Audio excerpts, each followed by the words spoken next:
Usha qol endi. Men senga nima dedim? Men onam yetelab yuribsan. Uyda bitta o'zlari qoldi. Ona, yura qoling. Ushilib oldingiz. Yuring tez. Keyin ana o'tir. O'tir. Ona siz oyoqqa o'tib oling. Assalomu alaykum, xush kelibsizlar. Nima buyurasizlar? Bolam, ikkita shashlik buyurib bor. Ona, men aytganim bo'ladi. Siz oshqozoningiz bor edi. Nima yeysan, jonim, ham ko'rchi? Menga qozon kabob, ikkita shashlik, mursko kapris. Bo'ldimi, ichishga nima olib kelyapti, aka? Onamlarga sho'ro bilan ko'kcha olib kelib bering. Bizga ko'lami yo, ana ice-paysilar bo'lsa, o'shandan olib keling. Ukamman qara. Mana shu stolga mana onaxonga 2 shashlik qo'ydirib qo'ygan, pulini men beraman. Mana shunday yoqqa borib keling, xo'pmi? Mana shashlik yetirib yuborsiz sizga, onajon.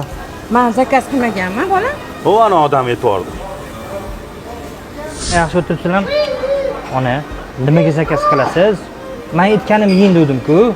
Bolajonim, men zakaz qilganim yo'q, men qilganim yo'q. Men bu ustoldan zakaz berib yuborishibdi. Og'ayni bir minut mumkinmi? Ha, o'zingcha ikkita shashlik olib berib onamga g'ururlanib ketyapsanmi? Kerak bo'lsa vagoni bilan olib beraman shashlikni, tushundingmi? Men qara. Sen ham erkakman deb yursanda o'g'il bola, onangga olib bermasdan xotining ustidan qo'ysan, Allohdan la'nati bo'lsin degan sendagi erkaklarga. Onang hurmat tegmayapman.